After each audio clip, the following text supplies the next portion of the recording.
ನಮಸ್ಕಾರ ಸ್ನೇಹಿತರೆ. ಯುದ್ಧ ಅಂದರೆ ರಕ್ತಪಾತ, ಯುದ್ಧ ಅಂದರೆ ವಿನಾಶ, ಇದು ನಮಗೆಲ್ಲ ಗೊತ್ತಿರೋದೆ. ಆದರೆ ಮಿಡಲ್ ಈಸ್ಟ್ನಲ್ಲಿ ನಡೀತಾ ಇರೋ ಸಂಘರ್ಷ ಈಗ ಊಹೆಗೂ ನಿಲುಕದ ಹಂತಕ್ಕೆ ಹೋಗಿದೆ. ಇದುವರೆಗೂ ನೀವು ಯುದ್ಧದಲ್ಲಿ ಪೆಟ್ರೋಲ್ ಬಾವಿಗಳಿಗೆ ಬೆಂಕಿ ಬೀಳೋದನ್ನು ನೋಡಿದ್ದೀರಾ, ಮಿಲಿಟರಿ ಬೇಸ್ಗಳು ಧ್ವಂಸವಾಗೋದನ್ನು ಕೂಡ ಕೇಳಿದ್ದೀರಾ. ಆದರೆ ಈಗ ಇರಾನ್ ಮತ್ತು ಅಮೆರಿಕ ನಡುವಿನ ಈ ಸಂಘರ್ಷದಲ್ಲಿ ಟಾರ್ಗೆಟ್ ಆಗಿರೋದು ಪೆಟ್ರೋಲ್ ಅಲ್ಲ, ಬದಲಾಗಿ ಮನುಷ್ಯನ ಪ್ರಾಣ ಉಳಿಸೋ ನೀರು. ನಿಮಗೆ ಕೇಳೋಕೆ ವಿಚಿತ್ರ ಅನಿಸಿದ್ರು ಇದು ನಗ್ನ ಸತ್ಯ. ಗಲ್ಫ್ ರಾಷ್ಟ್ರಗಳ ಪಾಲಿಗೆ ಸಂಜೀವಿನಿ ಈ ನೀರು. ನಮಗೆ ಪೆಟ್ರೋಲ್ ಹೇಗೋ ಅವರಿಗೆ ಕುಡಿಯೋ ನೀರು ಅಷ್ಟೇ ಇಂಪಾರ್ಟೆಂಟ್, ಅಷ್ಟೇ ಅಪರೂಪ. ಅವರಿಗೆ ಸಮುದ್ರದ ಉಪ್ಪು ನೀರನ್ನು ತಗೊಂಡು ಬಂದು ಅದನ್ನು ನೀರನ್ನು ಕುಡಿಯೋ ನೀರಾಗಿ ಸಿಹಿ ನೀರನ್ನಾಗಿ ಬದಲಾಯಿಸಿ ಆಮೇಲೆ ಕುಡಿಬೇಕು ಅವರು. ಅದಕ್ಕೋಸ್ಕರ ನಮ್ಮಲ್ಲಿ ಆಯಿಲಿಂಗ್ ತೊಗೊಂಬಂದು ಗಾಡಿಗಳಿಗೆ ಪೆಟ್ರೋಲ್ ಮಾಡೋಕ್ಕೆ ರಿಫೈನ್ರೀಸ್ ಇಟ್ಕೊಂಡಂಗೆ ಅವರು ಸಮುದ್ರದ ನೀರನ್ನು ಕುಡಿಯೋ ನೀರಾಗಿ ಮಾಡೋಕ್ಕೆ ಡಿಸ್ಯಾಲಿನೇಷನ್ ಪ್ಲಾಂಟ್ಗಳನ್ನು ಸಿಕ್ಕಾಪಟ್ಟೆ ಮಾಡಿಟ್ಕೊಂಡಿದ್ದಾರೆ. ಈಗ ಇರಾನ್ ಅದಕ್ಕೆ ಹೊಡಿತಾ ಇದೆ. ಗಲ್ಫ್ ಅರಬ್ಬರಿಗೆ ಕುಡಿಯೋಕೆ ನೀರಿಲ್ದಂಗೆ ಮಾಡಬೇಕು, ಅದಕ್ಕೋಸ್ಕರ ಇರಾನ್ ಈ ಡಿಸ್ಯಾಲಿನೇಷನ್ ಪ್ಲಾಂಟ್ಸ್ಗೆ ಹೊಡಿತಾ ಇದೆ. ಒಂದು ವೇಳೆ ಪ್ಲಾಂಟ್ಸ್ ಎಲ್ಲವೂ ನಾಶ ಆದರೆ ಏನಾಗುತ್ತೆ ಗೊತ್ತಾ? ಸೌದಿ ಅರೇಬಿಯಾ, ಯು ಎನ ಪ್ರಮುಖ ನಗರವಾಗಿರೋ ದುಬೈ, ಶಾರ್ಜಾ, ಅಬುದಾಬಿ, ಅಲ್ಲೆಲ್ಲ ಬಹಳ ಕಷ್ಟ ಆಗುತ್ತೆ. ನೀರಿಗಾಗಿ ನಡೆಯೋ ಈ ಯುದ್ಧ ಜಗತ್ತಿನ ಆರ್ಥಿಕತೆಯನ್ನು ಅಲುಗಾಡಿಸ್ಬೋದು. ಯಾಕೆ, ಅದು ಹೇಗೆ, ಎಲ್ಲವನ್ನ ಎಕ್ಸ್ಪ್ಲೇನ್ ಮಾಡ್ತಾ ಹೋಗ್ತೀವಿ ಸ್ನೇಹಿತರೆ. ನೀವು ನೋಡ್ತಾ ಇದ್ದೀರಾ ಮಸ್ತ್ ಮಗ ಚಾನಲ್. ನಾನು ಅಮರ್ ಪ್ರಸಾದ್. ತೈಲದ ಬದಲು ನೀರಿಗೆ ಕನ್ನ. ಸ್ನೇಹಿತರೆ, ಪರ್ಷಿಯನ್ ಗಲ್ಫ್ನಲ್ಲಿ ಇರಾನ್ನ ಒಂದು ಆಯಕಟ್ಟಿನ ದ್ವೀಪ ಇದೆ, ಅದೇ ಖೇಶಮ್ ಐಲ್ಯಾಂಡ್. ಇದು ಹಾರ್ಮುಜ್ ಜಲಸಂಧಿಯ ಎಂಟ್ರೆನ್ಸ್ನಲ್ಲೇ ಇದೆ. ಯಾವಾಗ ಅಮೆರಿಕ, ಇಸ್ರೇಲ್ ಮತ್ತು ಇರಾನ್ ನಡುವೆ ಟೆನ್ಷನ್ ಪೀಕ್ಗೆ ಹೋಯಿತೋ ಆಗ ಇದೇ ಖೇಶಮ್ ದ್ವೀಪದಲ್ಲಿದ್ದ ಇರಾನ್ನ ಪ್ರಮುಖ ಸಿಹಿನೀರು ಶುದ್ಧೀಕರಣ ಘಟಕದ ಮೇಲೆ ಭಾರೀ ದಾಳಿ ಆಯಿತು. ಈ ದಾಳಿ ಎಷ್ಟು ಭಯಾನಕವಾಗಿತ್ತು ಅಂದರೆ ಆ ಘಟಕವನ್ನೇ ನಂಬಿಕೊಂಡಿದ್ದ ಸುತ್ತಮುತ್ತಲಿನ 30ಕ್ಕೂ ಅಧಿಕ ಹಳ್ಳಿಗಳಿಗೆ ಕುಡಿಯೋ ನೀರು ಕಂಪ್ಲೀಟ್ ಬಂದಾಯಿತು. ಜನ ಕುಡಿಯೋಕೆ ನೀರಿಲ್ಲದೆ ಒದ್ದಾಡಬೇಕಾಯಿತು. ಇದು ನೋಡೋಕೆ ಸಣ್ಣ ಘಟನೆ ರೀತಿ ಕಾಣ್ಬೋದು, ಆದರೆ ಆ ಭಾಗದ ಜನರಿಗೆ ಇದು ತುಂಬ ಇಂಪಾರ್ಟೆಂಟ್, ದೊಡ್ಡ ವಿಪತ್ತು. ಹೀಗಾಗಿ ಇರಾನ್ ರೊಚ್ಚಿಗೆದ್ದಿದೆ. ಇರಾನ್ ವಿದೇಶಾಂಗ ಸಚಿವ ಅಬ್ಬಾಸ್ ಅರಾಕ್ಚಿ ಫುಲ್ ಗರಂ ಆಗಿ ಒಂದು ಸ್ಟೇಟ್ಮೆಂಟ್ ಕೊಟ್ಟಿದ್ದಾರೆ. ಇದು ಯುದ್ಧ ಅಲ್ಲ, ಇದು ನಾಗರಿಕರ ಮೇಲಿನ ದಾಳಿ. ಜನಸಾಮಾನ್ಯರು ಕುಡಿಯೋ ನೀರಿನ ಮೇಲೆ ನೀವು ದಾಳಿ ಮಾಡಿದರೆ ಇದು ಅಪರಾಧ. ಅಮೆರಿಕ ಮತ್ತು ಇಸ್ರೇಲ್ ಎಲ್ಲ ರೆಡ್ ಲೈನ್ ಕ್ರಾಸ್ ಮಾಡಿವೆ ಅಂತ ಗುಡುಗಿದ್ದಾರೆ. ಬಹುಶಃ ಅಮೆರಿಕ ಮತ್ತು ಇಸ್ರೇಲ್ನ ಗೇಮ್ ಏನಾಗಿತ್ತು ಅಂದರೆ ಇರಾನ್ನ ನೀರಿನ ಮೂಲಗಳನ್ನು ಟಾರ್ಗೆಟ್ ಮಾಡಿದ್ರೆ ಜನ ರೊಚ್ಚಿಗೆದ್ದು ಇರಾನ್ನ ಖಾಮ್ನೆ ಆಡಳಿತದ ವಿರುದ್ಧ ನಿಲ್ತಾರೆ ಅಂತ ಅಂದ್ಕೊಂಡಿದ್ರು. ಆದರೆ ಅಮೆರಿಕ ಮಾತ್ರ ಈ ದಾಳಿ ಮಾಡಿದ ಮೇಲೂ ಕೂಡ ನಮಗೂ ಇದಕ್ಕೂ ಸಂಬಂಧ ಇಲ್ಲ, ನಾವು ಹೊಡೆದಿಲ್ಲ ಅಂತ ಕೈ ತೊಳ್ಕೊಂಡಿದೆ. ಸತ್ಯ ಇನ್ನೂ ಅಸ್ಪಷ್ಟ, ಆದರೆ ಇರಾನ್ ಮಾತ್ರ ನೀವೇ ಮಾಡಿದ್ದು ಅಂತ ಹೇಳ್ತಾ ಇದೆ. ಅಷ್ಟು ಮಾತ್ರ ಅಲ್ಲ, ನಿಮಗೂ ಹಾಗೆ ಮಾಡ್ತೀವಿ, ಬಿಡಲ್ಲ ಅಂತ ಶಪಥ ಮಾಡಿದೆ. IRGC ಕಮಾಂಡರ್ಸ್ ಈಗ ಓಪನ್ ಆಗಿ ವಾರ್ನಿಂಗ್ ಕೊಟ್ಟಿದ್ದಾರೆ. ಇನ್ನು ಮುಂದೆ ಗಲ್ಫ್ ರಾಷ್ಟ್ರಗಳಲ್ಲಿರೋ ಎಲ್ಲ ವಾಟರ್ ಪ್ಲಾಂಟ್ಗಳು ನಮ್ಮ ಟಾರ್ಗೆಟ್ಗಳು ಅಂತ ಹೇಳಿದ್ದಾರೆ. ಅಂದರೆ Saudi Arabia, United Arab Emirates, Kuwait, Bahrain ಈ ರಾಷ್ಟ್ರಗಳ ವಾಟರ್ ಪ್ಲಾಂಟ್ಗಳ ಮೇಲೂ ಕೂಡ ಇರಾನ್ ಕಣ್ಣಿಟ್ಟಿದೆ.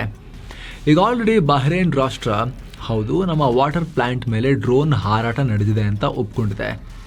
ಸೊ ಸ್ನೇಹಿತರೆ, ಇಲ್ಲಿ ತನಕ ಮಿಸೈಲ್ಗಳು ಆಯಿಲ್ ರಿಫೈನರಿ ಕಡೆಗೆ ಮುಖ ಮಾಡಿದ್ವು, ಮಿಲಿಟರಿ ಟಾರ್ಗೆಟ್ಸ್ ಕಡೆಗೆ ಹೋಗಿ ಹೊಡಿತಾ ಇದ್ವು. ಆದರೆ ಈಗ ಮಿಸೈಲ್ಗಳ ಡೈರೆಕ್ಷನ್ ಚೇಂಜ್ ಆಗಿದೆ, ನೀರಿನ ಟ್ಯಾಂಕ್ಗಳ ಕಡೆ ನೋಡ್ತಾ ಇದ್ದಾವೆ. ಗಲ್ಫ್ನ ಜೀವನಾಡಿ ಡಿಸ್ಯಾಲಿನೇಷನ್. ಅಯ್ಯೋ, ನೀರಿಗೆ ಹೊಡೆದ್ರೆ ಅಷ್ಟೊಂದೇನು ಪ್ರಾಬ್ಲಮ್ಮು, 2 ದಿನ ಪೈಪ್ ಸರಿ ಮಾಡ್ಕೊಂಡು ಮತ್ತೆ ನೀರು ಬಿಡ್ತಾರೆ ಅಂತ ನೀವು ಅನ್ಕೋಬೋದು ಸ್ನೇಹಿತರೆ. ಆದರೆ ಹಾಗಲ್ಲ, ವೇಟ್ ಮಾಡಿ. ಗಲ್ಫ್ ರಾಷ್ಟ್ರಗಳ ರಿಯಾಲಿಟಿ ಅನ್ನುವಂಥ ಅರ್ಥ ಆಗಬೇಕು ನಮಗಿಲ್ಲಿ. Saudi Arabia, UAE, Qatar, Bahrain ಈ ರಾಷ್ಟ್ರಗಳು ನೋಡೋಕೆ ಚಿನ್ನದ ಥರ ಇರ್ಬೋದು ಇವತ್ತು ಪೆಟ್ರೋಲಿಯಂ ದುಡ್ಡಿಂದ. ಆದರೆ ಭೌಗೋಳಿಕವಾಗಿ ಇವು ಕೇವಲ ಮರುಭೂಮಿಗಳು. ಇಲ್ಲಿ ನದಿಗಳಿಲ್ಲ, ಕೆರೆಗಳಿಲ್ಲ, ಬಾವಿ ತೋಡಿದ್ರೆ ಪೆಟ್ರೋಲ್ ಸಿಗುತ್ತೆ ಹೊರತು ನೀರು ಸಿಗಲ್ಲ ಸರಿಯಾಗಿ.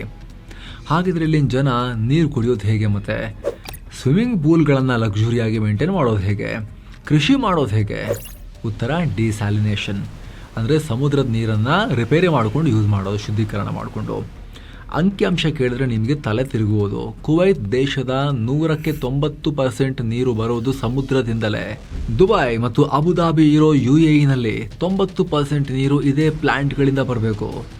ಸೌದಿ ಅರೇಬಿಯಾ ಜಗತ್ತಿನ ಅತಿದೊಡ್ಡ ತೈಲ ಸಾಮ್ರಾಜ್ಯ ಆದರೂ ಕೂಡ 70% ನೀರು ಸಮುದ್ರದ ನೀರನ್ನೇ ಸರಿ ಮಾಡ್ಕೊಂಡು ಯೂಸ್ ಮಾಡ್ಕೋಬೇಕು ಅವರು. ಇಡೀ ಪ್ರಪಂಚದಲ್ಲಿರೋ ಡಿಸ್ಯಾಲಿನೇಷನ್ ಪ್ಲಾಂಟ್ಗಳಲ್ಲಿ ಅರ್ಧದಷ್ಟು 50% ಇರೋದು ಈ ಪುಟ್ಟ ಪರ್ಷಿಯನ್ ಗಲ್ಫ್ ರೀಜನ್ನಲ್ಲೇ.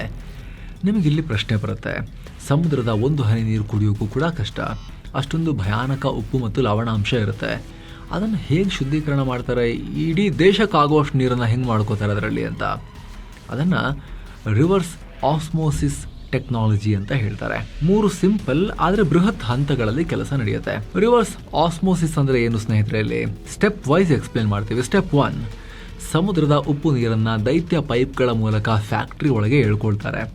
ಸ್ಟೆಪ್ 2, ಅಲ್ಲಿ ಹೈ ಪ್ರೆಷರ್ ಪಂಪ್ಗಳನ್ನು ಬಳಸಿ ಆ ನೀರನ್ನು ಅತಿ ಸಣ್ಣ ರಂಧ್ರಗಳಿರೋ ಮೆಂಬ್ರೇನ್ಗಳ ಮೂಲಕ ಹಾಯಿಸ್ತಾರೆ. ಈ ರಂಧ್ರಗಳು ಎಷ್ಟು ಸಣ್ಣ ಇರ್ತವೆ ಅಂತ ಹೇಳಿದ್ರೆ ನೀರಿನ ಅಣುಗಳು ಮಾತ್ರ ಪಾಸ್ ಆಗ್ತವೆ, ಉಪ್ಪಿನ ಅಂಶ ಮತ್ತು ಬೇರೆ ಕಸ ಎಲ್ಲ ಅಲ್ಲೇ ಉಳ್ಕೊಂಡ್ಬಿಡ್ತವೆ. ಸ್ಟೆಪ್ 3, ಆಚೆ ಬಂದ ನೀರಿಗೆ ಮಿನರಲ್ ಸೇರಿಸಿ ಪೈಪ್ ಮೂಲಕ ಸಿಟಿ ಕಳಿಸ್ತಾರೆ. ಕೇಳೋಕೆ ಈಸಿ ಅನ್ಸುತ್ತೆ, ಆದರೆ ಈ ಒಂದೊಂದು ಪ್ಲಾಂಟ್ ಕಟ್ಟೋಕೆ ಬಿಲಿಯನ್ ಗಟ್ಟಲೆ ಡಾಲರ್ ಹಣ ಖರ್ಚಾಗುತ್ತೆ. ಉದಾಹರಣೆಗೆ ಸೌದಿ ಅರೇಬಿಯಾದ ರಾಸ್ ಅಲ್ ಖೈರ್ ಪ್ಲಾಂಟ್, ಇದು ಜಗತ್ತಿನ ಅತಿ ದೊಡ್ಡ ವಾಟರ್ ಫ್ಯಾಕ್ಟರಿ. ದಿನಕ್ಕೆ 10 ಲಕ್ಷ ಕ್ಯೂಬಿಕ್ ಮೀಟರ್ ನೀರನ್ನು ಕೊಡುತ್ತೆ. ಒಂದು ವೇಳೆ ಇರಾನ್ ಒಂದು ಮಿಸೈಲ್ ತಗೊಂಡು ಇದಕ್ಕೆ ನುಗ್ಗಿಸಿದ್ರೆ, ಈ ಪ್ಲಾಂಟ್ನ ನಾಶ ಮಾಡಿದ್ರೆ ಮುಗಿದೋಯ್ತು. ಲಕ್ಷಾಂತರ ಲೀಟರ್ ನೀರು ಸೌದಿಗೆ ತಲುಪೋದು, ಅಲ್ಲಿನ ಜನ ಕುಡಿಯೋಕೆ ತಲುಪೋದು ತಪ್ಪು ಹೋಗುತ್ತೆ. 7 ದಿನ ಅಷ್ಟೇ, ಆಮೇಲೆ ನರಕ. ತೈಲ ಬಾವಿ ಮೇಲೆ ಸ್ಫೋಟಕ ಬಿದ್ದರೆ ಆ ದೇಶಕ್ಕೆ ದುಡ್ಡು ಲಾಸ್ ಆಗುತ್ತೆ, ಅದನ್ನು ಅವರು ತಡ್ಕೊಳ್ತಾರೆ. ಆದರೆ ವಾಟರ್ ಪ್ಲಾಂಟ್ ಮೇಲೆ ಬಾಂಬ್ ಬಿದ್ದರೆ ಒಂದು ಭಯಾನಕ ಸಿನಾರಿಯೋ ಕ್ರಿಯೇಟ್ ಆಗುತ್ತೆ. ಹೇಳ್ತೀವಿ ಕೇಳಿ, ಅದನ್ನು ಕಲ್ಪನೆ ಮಾಡ್ಕೊಳ್ಳಿ. ಸೌದಿ ರಾಜಧಾನಿ ರಿಯಾದಲ್ಲಿ 70 ಲಕ್ಷಕ್ಕೂ ಅಧಿಕ ಜನ ಇದ್ದಾರೆ. ಈ ಸಿಟಿಗೆ ನೀರು ಬರೋದು ಜುಬೈಲ್ ಅನ್ನೋ ಸಮುದ್ರ ತೀರದ ಪ್ಲಾಂಟ್ನಿಂದ. ಬರೋಬ್ಬರಿ 450 ಕಿಲೋಮೀಟರ್ ದೂರದಿಂದ ಪೈಪ್ಲೈನ್ ಮೂಲಕ ನೀರು ಬರಬೇಕು ಆ ಪ್ಲಾಂಟಿಂದ. ಒಂದು ವೇಳೆ ಇರಾನ್ ಈಗ ಮಿಸೈಲ್ ಹಾಕಿ, ಡ್ರೋನ್ ಹಾಕಿ ಈ ಜುಬೈಲ್ ಪ್ಲಾಂಟ್ನ ಧ್ವಂಸ ಮಾಡಿದ್ರೆ ಏನಾಗುತ್ತೆ? ಡೇ 1 ರಿಯಾದ್ನಲ್ಲಿರೋ ನಲ್ಲಿಗಳಲ್ಲಿ ನೀರು ಸ್ಲೋ ಆಗುತ್ತೆ. ಜನಕ್ಕೆ ನ್ಯೂಸ್ ಗೊತ್ತಾಗಿ ಪ್ಯಾನಿಕ್ ಶುರುವಾಗುತ್ತೆ. ಸೂಪರ್ ಮಾರ್ಕೆಟ್ ಮೇಲೆ ಮುಗಿಬಿದ್ದು ಇರೋ ಬರೋ ವಾಟರ್ ಬಾಟಲ್ ಎಲ್ಲ ಖಾಲಿ ಆಗುತ್ತೆ. ಡೇ 2 and 3 ರಿಯಾದ್ ಹತ್ರ ಇರೋ ಎಮರ್ಜೆನ್ಸಿ ವಾಟರ್ ಸ್ಟಾಕ್ ಓಪನ್ ಮಾಡ್ತಾರೆ. ಆದರೆ ಅದು ಕೂಡ ಬರೀ ಕುಡಿಯೋಕೆ ಮಾತ್ರ ಸಿಗುತ್ತೆ. ಸ್ನಾನ ಮಾಡೋಕೆ, ಬಟ್ಟೆ ಒಗೆಯೋಕೆ, ಟಾಯ್ಲೆಟ್ಗೆ ನೀರಿರಲ್ಲ. ಹೈಜೀನ್ ಪ್ರಾಬ್ಲಮ್ ಶುರುವಾಗುತ್ತೆ. ಡೇ 5 ಹಾಸ್ಪಿಟಲ್ಸಲ್ಲಿ ಆಪರೇಷನ್ ಥಿಯೇಟರ್ಗಳು ಬಂದ್ ಆಗ್ತವೆ. ಉಪಕರಣಗಳನ್ನು ತೊಳೆಯೋಕೆ, ಸ್ಟೆರಿಲೈಸ್ ಮಾಡೋಕೆ ಶುದ್ಧ ನೀರು ಬೇಕೇ ಬೇಕು. ರೋಗಿಗಳು ನರಳಾಡೋಕೆ ಶುರು ಮಾಡ್ತಾರೆ. ಡೇ 7 ಇದನ್ನು ಡೇ 0 ಅಂತ ಕರಿಬೋದು. ನಗರದಲ್ಲಿ ಹನಿ ನೀರು ಇರೋದಿಲ್ಲ. ಎಸಿಗಳು ಕೆಲಸ ಮಾಡಲ್ಲ, ಯಾಕಂದರೆ ದೊಡ್ಡ ದೊಡ್ಡ ಬಿಲ್ಡಿಂಗ್ಗಳ ಕೂಲಿಂಗ್ ಸಿಸ್ಟಮ್ಗೆ ನೀರು ಬೇಕು. ಮರುಭೂಮಿಯ 50 ಡಿಗ್ರಿ ಬಿಸಿಲಲ್ಲಿ ಜನ ಬೇಯೋಕೆ ಶುರು ಮಾಡ್ತಾರೆ. ಆಗ ಶುರುವಾಗೋದೆ ಮಾಸ್ ಮೈಗ್ರೇಷನ್, ಅಂದರೆ ಸಾಮೂಹಿಕ ವಲಸೆ. ಜನ ತಮ್ಮ ಕೋಟಿ ಬೆಲೆ ಬಾಳೋ ಬಂಗ್ಲೆ, ಲಕ್ಸುರಿ ಕಾರು, ಬಂಗಾರ ಎಲ್ಲ ಬಿಟ್ಟು, ಅಥವಾ ಎಷ್ಟಾಗುತ್ತಷ್ಟು ಹಿಡ್ಕೊಂಡು 1 ಲೀಟರ್ ನೀರಿರೋ ಜಾಗ ಹುಡ್ಕೊಂಡು ಓಡೋಕೆ ಶುರು ಮಾಡೋ ಪರಿಸ್ಥಿತಿ ಬರ್ಬೋದು. ಇದು ಯಾವುದೋ ಹಾಲಿವುಡ್ ಸಿನಿಮಾ ಸ್ಟೋರಿ ಥರ ಕಾಣಿಸುತ್ತೆ. ಒಂದು ವೇಳೆ ಮಿಸೈಲ್ ಬಿತ್ತು ಅಂದರೆ ಈ ಪ್ಲಾಂಟ್ಗೆ ಹಿಂಗೆ ಆಗುತ್ತೆ. ಅದಕ್ಕೆ ಇಂಟರ್ನ್ಯಾಷನಲ್ ಎಕ್ಸ್ಪರ್ಟ್ಸ್ ಹೇಳೋದು, ಅರಬ್ ರಾಷ್ಟ್ರಗಳಿಗೆ ಆಯಿಲ್ ಸೆಕ್ಯೂರಿಟಿಗಿಂತ ವಾಟರ್ ಸೆಕ್ಯೂರಿಟಿನೇ ಅತಿ ದೊಡ್ಡ ಹೆಡ್ಡೇಕ್ ಅಂತ. ಪೆಟ್ರೋಲ್ ಹೋದ್ರೆ ಶ್ರೀಮಂತಿಕೆ ಹೋಗುತ್ತೆ ಸ್ವಾಮಿ, ಆದ್ರೆ ನೀರು ಹೋದ್ರೆ ಅಸ್ತಿತ್ವ ಹೊರಟೋಗ್ಬಿಡುತ್ತೆ, ಜೀವನ ಹೊರಟೋಗ್ಬಿಡುತ್ತೆ.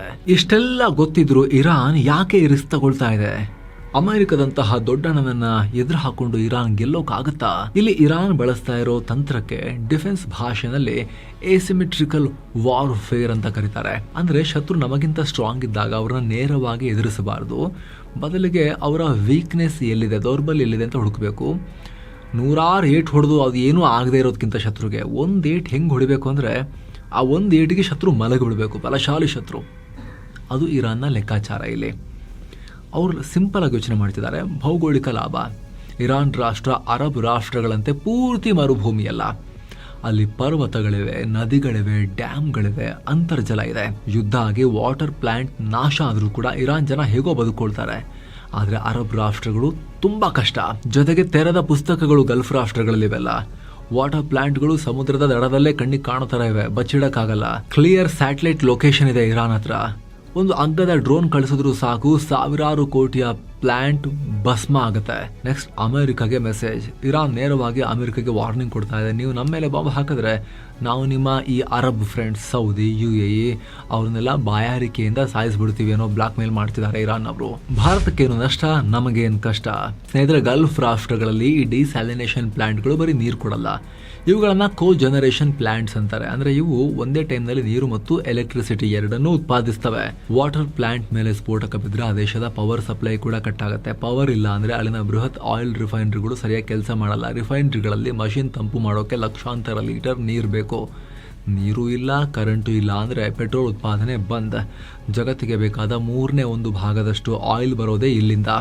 ಒಂದು ವೇಳೆ ಇಲ್ಲಿಂದ ಆಯಿಲ್ ಸಪ್ಲೈ ನಿಂತರೆ ಏನಾಗುತ್ತೆ ಯೋಚನೆ ಮಾಡಿ. ಅಂತಾರಾಷ್ಟ್ರೀಯ ಮಾರುಕಟ್ಟೆಯಲ್ಲಿ ಕಚ್ಚಾ ತೈಲದ ಬೆಲೆ ರಾಕೆಟ್ ತರ ನುಗ್ಗುತ್ತೆ. ಬ್ಯಾರಲ್ಗೆ $150 ರಿಂದ $200 ಆದ್ರೂ ಆಶ್ಚರ್ಯ ಇಲ್ಲ. ಇದರ ನೇರ ಎಫೆಕ್ಟ್ ಬೀಳೋದು ಭಾರತದಂತಹ ದೊಡ್ಡ ಆಯಿಲ್ ಇಂಪೋರ್ಟಿಂಗ್ ರಾಷ್ಟ್ರಗಳ ಮೇಲೆ. ಅಷ್ಟು ಮಾತ್ರ ಅಲ್ಲ ಸ್ನೇಹಿತರೆ, ಗಲ್ಫ್ ಭಾಗದಲ್ಲಿ ಭಾರತದ ಹತ್ತತ್ರ 1 ಕೋಟಿ ಉದ್ಯೋಗಿಗಳು ಕೆಲಸ ಮಾಡ್ತಿದ್ದಾರೆ, ಭಾರತೀಯ ಮೂಲದವರು. ಸೌದಿ, UAE ಎಲ್ಲ ಕಡೆ ಸೇರಿ 90 lakh ಪ್ಲಸ್, ನಿಯರ್ಲಿ 1 crore ಅಂತ ಅನ್ಕೊಳ್ಳಿ. ನೀರು ಅಲ್ಲೆಲ್ಲ ಕಮ್ಮಿ ಆಯ್ತು ಅಂದ್ರೆ ಇವ್ರು ಕುಡಿಯೋಕ್ಕೂ ಕಮ್ಮಿ ಆಗತ್ತಲ್ವಾ? ನಮ್ಮವರಲ್ಲಿ ಬಾಯಾರಿಕೆಯಿಂದ ಒಣಗ್ತಾರಲ್ವಾ, ಅವ್ರಿಗೂ ಕಷ್ಟ ಆಗುತ್ತಲ್ವಾ? ಸೊ ಕ್ರೈಸಿಸ್ ನಮಗೂ ಕೂಡ ಎಲ್ಲ ರೀತಿಯಲ್ಲೂ ತಟ್ಟುತ್ತೆ. ಹಾಗಾಗಿ ಸ್ನೇಹಿತರೆ, ಏನು ನೀರಿಗಾಗಿ ಮಹಾಯುದ್ಧ ನೆಕ್ಸ್ಟ್ ನಡೆಯುತ್ತೆ ಅಂತ ಏನು ಚರ್ಚೆಗಳಲ್ಲಿ ನಾವು ಕೇಳಿದ್ವಿ. ಮ್ಯಾಡ್ ಮ್ಯಾಕ್ಸ್ನಂತಹ ಮೂವಿ ಏನೆಲ್ಲ ಬಂತು ಅದೀಗ ರಿಯಲ್ ಆಗ್ತಿರೋ ಥರ ಕಾಣಿಸ್ತಾ ಇದೆ ಕಣ್ಮುಂದೆ. ಮಹಾಯುದ್ಧ ಆಗುತ್ತೋ ಬಿಡುತ್ತೋ, ಆದರೆ ಇರಾನ್ ಯುದ್ಧದಲ್ಲಿ ವಾಟರ್ ಒಂದು ಇಂಪಾರ್ಟೆಂಟ್ ಎಲಿಮೆಂಟ್ ಆಗಿ ಹೊರ ಹೊಮ್ತಾ ಇದೆ. ಈ ಬಗ್ಗೆ ನಿಮಗೆ ಅನ್ಸುತ್ತೆ? ನಿಮ್ಮ ಒಪಿನಿಯನ್ ದಯವಿಟ್ಟು ಕಾಮೆಂಟ್ ಮಾಡಿ ತಿಳಿಸಿ. ಹಾಗೆ ಸ್ನೇಹಿತರೆ, ನಮ್ಮ ಕೆಲಸ ನಿಮಗೆ ಇಷ್ಟ ಆಗ್ತಾ ಇದ್ರೆ ವಿಡಿಯೋ ಕೆಳಗಿರೋ ಜಾಯಿನ್ ಬಟನ್ ಮೂಲಕ ಆಸಕ್ತ ವೀಕ್ಷಕರು ಮಸ್ಮಗ ಪ್ರೀಮಿಯಂ ಮೆಂಬರ್ಸ್ ಆಗ್ಬೋದು. ಎಲ್ಲ ಮೆಂಬರ್ ಒಂದು ವಿಡಿಯೋಸ್ ಅನ್ನ ಆಮೇಲೆ ನೋಡೋಕೆ ಶುರು ಮಾಡಬಹುದು. Thank you so much. ಮತ್ತೆ ಭೇಟಿ ಆಗ್ತಿರೋಣ ಸ್ನೇಹಿತರೆ. ನಮಸ್ತೆ.